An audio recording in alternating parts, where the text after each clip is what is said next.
Hey guys, all right, so I am totally procrastinating right now, let's be real. I'm supposed to be meal planning and I want to do anything but meal plan. So I thought that I would talk to you guys a bit about minimalism because I was looking back at my videos and it seems like that one was a good one, that people enjoyed it. And while I felt like I kind of had to force minimalism with the move, now I'm on the other side. I have some things and I'm having to figure out, I keep wanting to like change my view for the lighting purpose. There, that's better lighting. I'm having to kind of think through my stuff, right? And so there's a lot of different questions you can ask yourself as a minimalist. But this video is gonna be about like identifying as a minimalist. So, but I'll share the questions too in case you wanna get started. So I'm reading this book called The Messy Minimalist, and I'll link it down below. It's a Christian audiobook, and I found it through Everand, which, oh my goodness, I'm not sponsored or anything. I don't do anything like that right now. But like Everand used to be Scribed, and like my friend and I are convinced it's saving us so much money because sometimes the library just doesn't have these titles available. Like when God's like, hey, read this, you know? And so it's given me freedom to really like dabble and to take things. And I've tried those like 15-minute summary apps and I don't like them. So I'd rather just listen to the whole book. And so I'm finding it really nice just to have the access. So anyway, I'm like, I want to unpack, but I want to listen to something about minimalism while I do it because it's motivating. And so therefore I found this book called The Messy Minimalist and her journey to minimalism. But one thing she says is really important in the book is that when she first started minimalism, she did it for the aesthetics, right? She's like, how many forks do we need? You know, and like the ease of things, right? Like when we only have, a smaller closet, it's easier to do laundry. If we only have a certain number of dishes, it's easier to keep the dishes clean, et cetera, et cetera. And so then she said her dishwasher broke and things kind of fell apart. And so I just realized I have bare shoulders. I'm sorry. I know that's like not as modest as I normally am, but it's hot here and I'm in my house and I kind of just forgot to put my little shirt on. Anyway, and I'm just like holding my phone. Okay, distracted. This is the part of the cycle I'm in. I'm just a little squirrely brained. Okay, back to the thing though.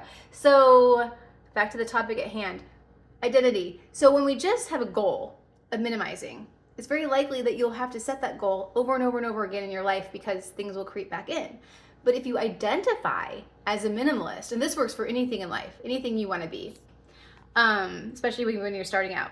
But since we're talking about minimalism, if you say I am a minimalist, no matter what your house looks like in terms of stuff, then it will be this identity and it'll stick with you. And I've talked about this in terms of like intermittent fasting.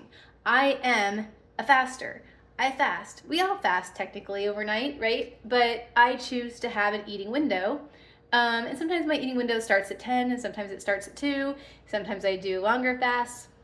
Sometimes I wake up and have to eat like at 8, but I still consider myself a faster. And in that, I'm always working towards that lifestyle. So same with minimalism. If you can identify as a minimalist, and again, it looks different for everybody. Joshua Fields Milburn has a different style of minimalism than Joshua Becker, who has a different style of minimalism than like the minimal mom, right? Like everyone's different.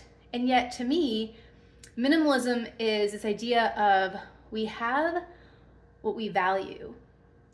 And we don't keep excess if it can bless somebody else for the just in case. So it's this letting go and trusting God that's really fruitful. And so as I unpack, I have some questions I'm asking myself. And so that I want to get to that part, right?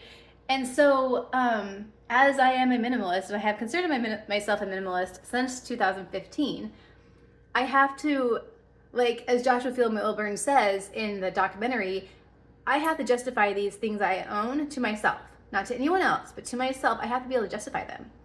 And so the first question, of course, can be something as simple as, does this item add value? So for example, I uncovered some lights yesterday. Now these lights were hanging up during Christmas and Epiphany, and I love lights. I think they add a beautiful ambiance during the winter months when the sun's hiding more. Thankfully not so much in Oklahoma, but definitely in Germany. And they're green, so they actually work out really well on the Christmas tree. I actually would prefer like a white light if I was going to string it around my house. So they add value. So I'm going to hang on to those.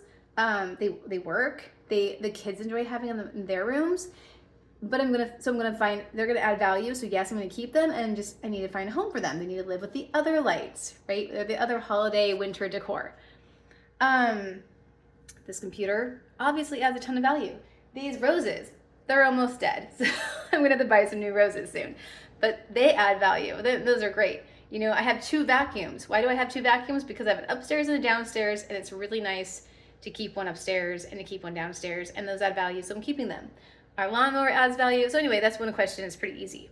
You could do the KonMari question of, does it spark joy? That's a little bit of a tricky one, but I will say I let go of my yearbooks yesterday.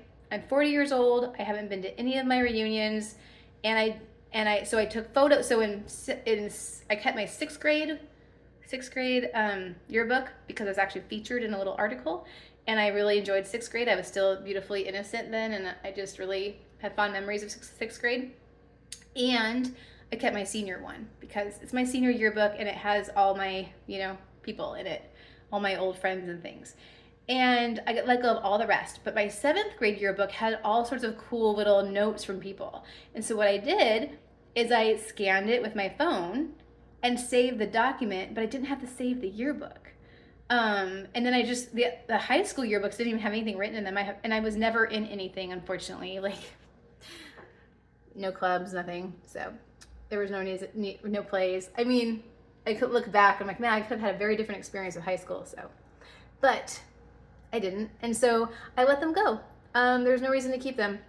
And they were so heavy. And they literally did not spark joy. I held them and I was like, I feel so heavy. They're literally heavy, but it felt heavy. And so that question sometimes helps.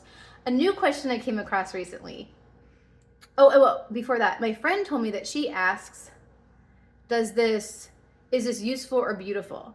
So that helps, right? Because again, it's kind of like that. Does it add value? Does it add utility, or does it add value aesthetically, right? And we all have very different aesthetic styles.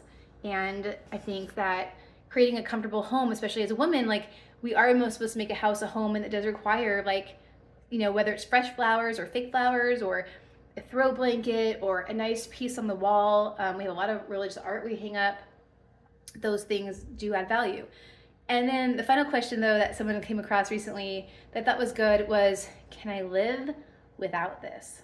Now, that question is almost dangerous, because if I take this group of lights and I say, can I live without this? Yeah, of course.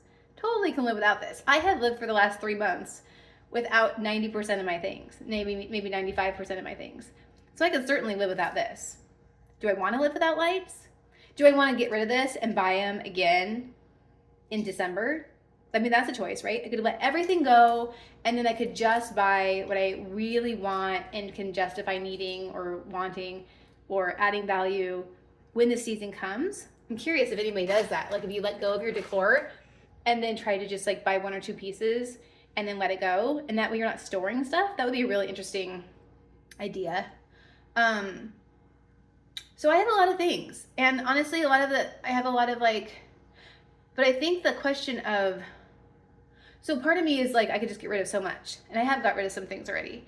But then the other side of it is, until I unpack and figure out if I need the box or the basket or the thing, I'm not gonna know.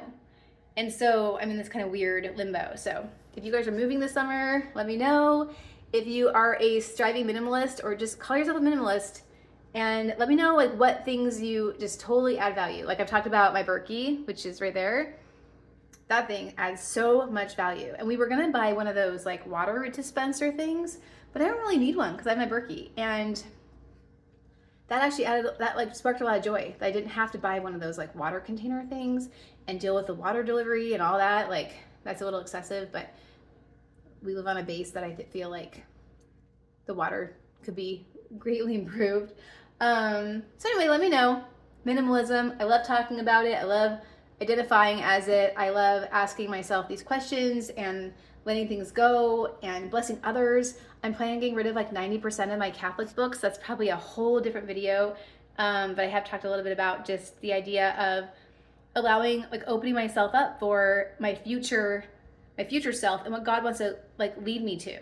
And books are relatively inexpensive. And one of the questions the minimalist always asks are, can you get this in under 20 minutes for under $20? And depending on if it's a really nice Catholic book, like the Council of Trent, hardback, I'm not going to get rid of that. But like most of the other books, I can definitely get, and I prefer getting them on my Kindle now because they're always accessible. And yeah, so anyway, just food for thought. Let me know what your thoughts are regarding minimalism, books. That's always such a controversial subject, getting rid of your books. And I'm excited to like take you guys along on our journey as we continue to kind of let go and focus in on our values, like in this moment of life, right? Not in the past, but in this moment in life. All right, text Christy. Bye.